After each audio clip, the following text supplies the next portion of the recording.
La paz esté con ustedes. Amigos, nuestra primera lectura contiene un pequeño pasaje maravilloso de la ley moral que Dios dio a Israel. Si revisan la Torá, los primeros 5 libros del Antiguo Testamento, descubrirán que Israel es este pueblo estructurado de acuerdo a la ley. Y podrían decir 3 tipos de ley. Dios le da ley litúrgica, ley ritual y ley moral a Israel. Deben alabarlo apropiadamente, deben vivir de un modo ritualmente puro y deben ser moralmente rectos. De estas 3 maneras se convertirían en el pueblo santo de Dios. Miren, por ejemplo, en el libro de Levítico se ve página tras página sobre la pureza de los rituales.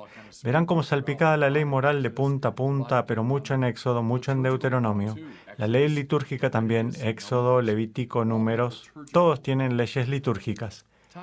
Tomás de Aquino, de paso, él estaba muy interesado en este asunto.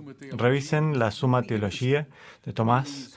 Está realmente interesado en estos preceptos legales del Antiguo Testamento y los llamó en su típico modo sucinto los preceptos ceremoniales, jurídicos y morales de la antigua ley.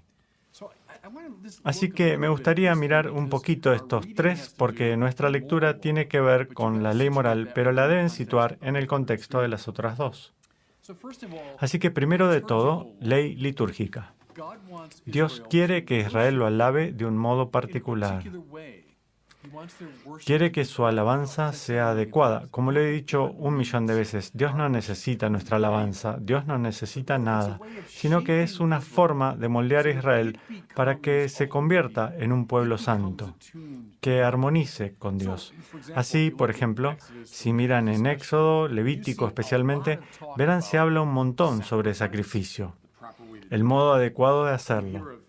Escucharán sobre el tabernáculo, que eventualmente se transforma en el templo.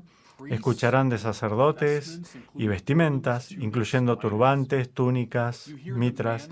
Escucharán sobre la forma de ordenación sacerdotal. Como sacerdote, encuentro esa sección de la Biblia realmente fascinante, porque este ritual de ordenación por el que pasé muchos años atrás, sus raíces están aquí muy atrás en el Antiguo Testamento. Escucharán un montón sobre sangre y altares, allí es donde se realizaban los sacrificios. Escucharán de incienso, todas las formas entonces en que la vida litúrgica de Israel está estructurada. Ahora, respecto a la ley ritual, de nuevo, abran sus Biblias en el libro de Levítico y verán docenas y docenas de páginas sobre la ley ritual. Me refiero aquí a animales limpios y contaminados, los animales que está bien comer, los animales que no deberían comer, y cielos. Tienen un montón de detalle en el libro de Levítico sobre eso. Escucharán sobre enfermedades de la piel, cosas sobre la superficie del cuerpo que los vuelven contaminados.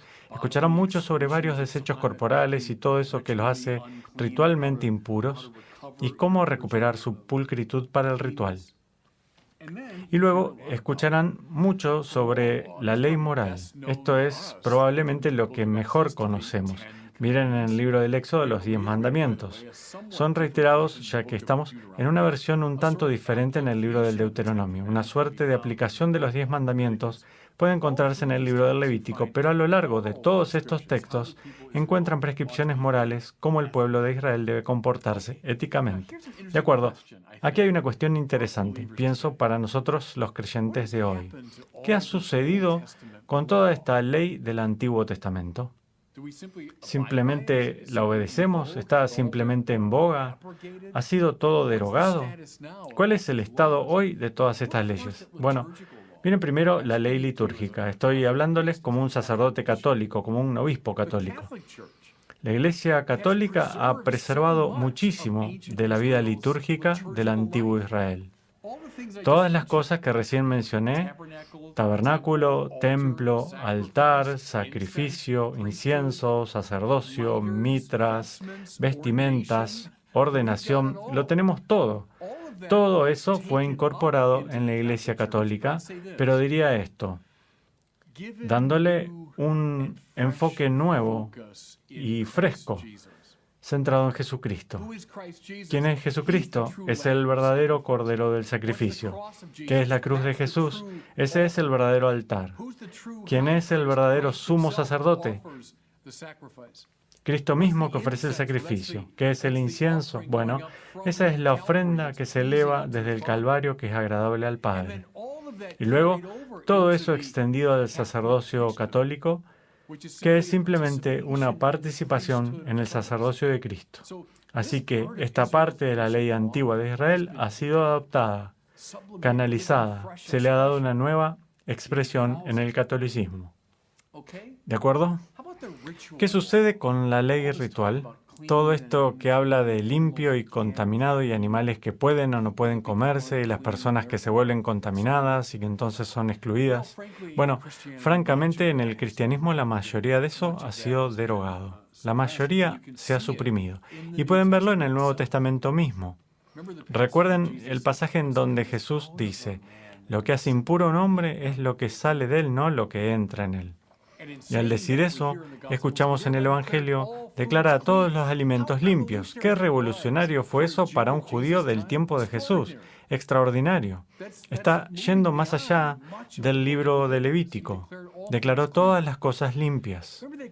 Recuerden esa gran escena, la encontrarán en los Hechos de los Apóstoles, cuando San Pedro tiene esa visión del lienzo descendiendo y que está lleno de todos esos diferentes animales, tanto limpios como contaminados, y escucha la voz de Dios que dice, mata y come.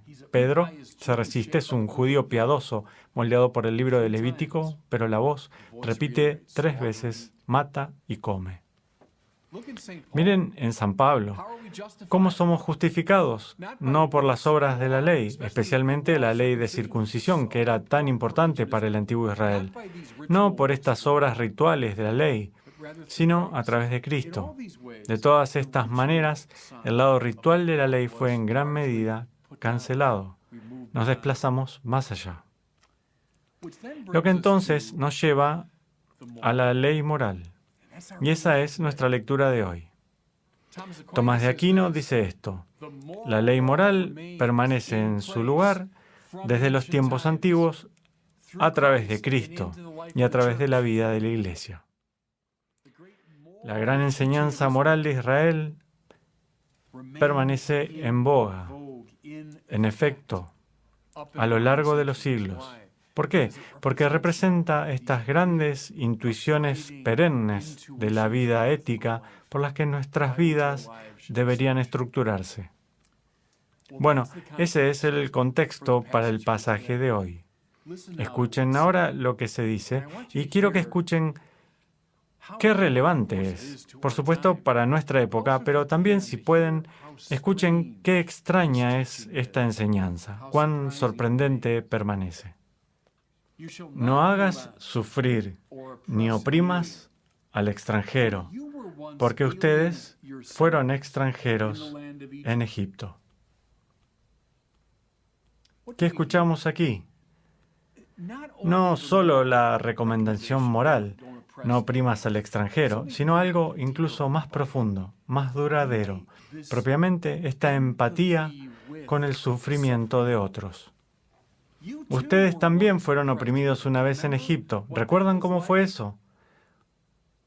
Usen esa memoria como base para su empatía con aquellos que sufren ahora. Ahora vean, quiero que vean esto. Lo damos por hecho porque hemos sido moldeados por este libro. Hemos sido moldeados en Occidente por la Biblia. Pero qué extraño era esto en el mundo antiguo.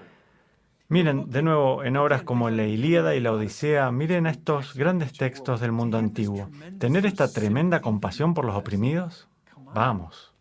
Fueron a menudo sociedades fundamentadas en el dominio de personajes poderosos.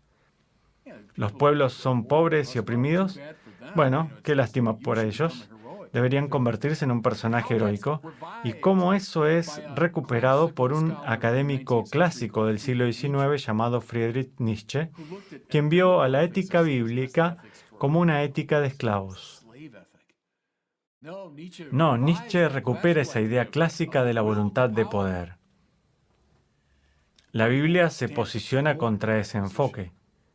No hagas sufrir ni oprimas al extranjero, porque ustedes fueron extranjeros en Egipto. Empatía con aquellos que sufren. Amigos, si reconocen eso hoy, y deberían, está en la gente en su mejor versión, si lo reconocen, lo que están reconociendo es la Biblia. Esta gran enseñanza moral que surge del antiguo Israel hasta la Iglesia y de este modo a la conciencia occidental. ¿Qué les parece esto? No explotes a las viudas ni a los huérfanos.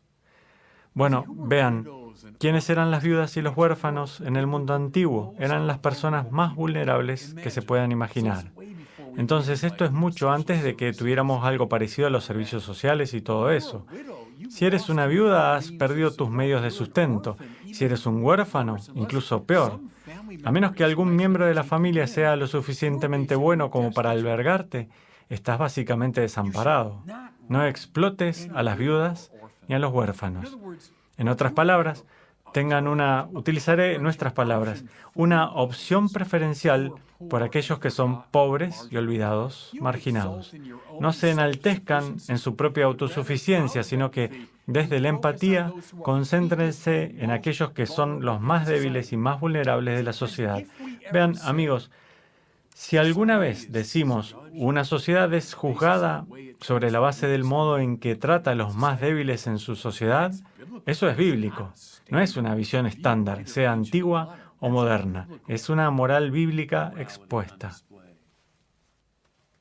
¿Y qué tal el último tema? Cuando prestes dinero a uno de mi pueblo, al pobre que está contigo, no te portes con él como usurero cargándole intereses. Bueno, ese es el fundamento de una enseñanza que ha durado siglos y siglos dentro de la Iglesia. Una enseñanza en contra de la usura, del préstamo de dinero a interés. Quiero decir, todavía mantenemos candente en la vida de la Iglesia que nunca deberían extorsionar a las personas, nunca sacar ventaja de sus debilidades. Pero, ¿puedo decirles algo? Lo pueden encontrar en Tomás de Aquino, lo pueden encontrar en Ambrosio de Milán, lo pueden encontrar repetido en la carta encíclica más reciente del Papa Francisco, que aunque todos tenemos derecho a la propiedad privada, cuando se trata del uso de nuestros bienes, de nuestra propiedad, el bien común debe ser siempre lo fundamental. Ese es Tomás de Aquino. Esa no es una visión radical. Ambrosio de Milán es el que dijo famosamente, si tienes 2 camisas en tu armario, una te pertenece, la otra pertenece al hombre que no tiene camisa. Ese es el destino universal de los bienes. En términos de esta enseñanza, no extorsionen a la gente, no saquen ventaja de su debilidad económica, sino más bien compartan de su abundancia. ¿Ampliamente aceptado en el mundo clásico? No. ¿Ampliamente aceptado hoy? De ningún modo. ¿Surgido de la Biblia? Sí, efectivamente. El gran ceremonial, las grandes leyes litúrgicas de Israel, sí, todavía existen, diría, de una manera refinada en la Iglesia. Las leyes rituales, Cristo mismo, pienso, las derogó en gran medida. Ven a Pedro y a Pablo derogándolas. La ley moral permanece a través de los siglos hasta nuestros días. Permitan que esta ley, saquen sus Biblias, busquen este pasaje en el libro del Éxodo y permitan que la radicalidad de esta enseñanza, que tiene validez a través de los siglos, permitan que se sumerja en sus corazones incluso ahora, mientras esta enseñanza moral continúa moldeando al pueblo santo de Dios. Y que Dios los bendiga.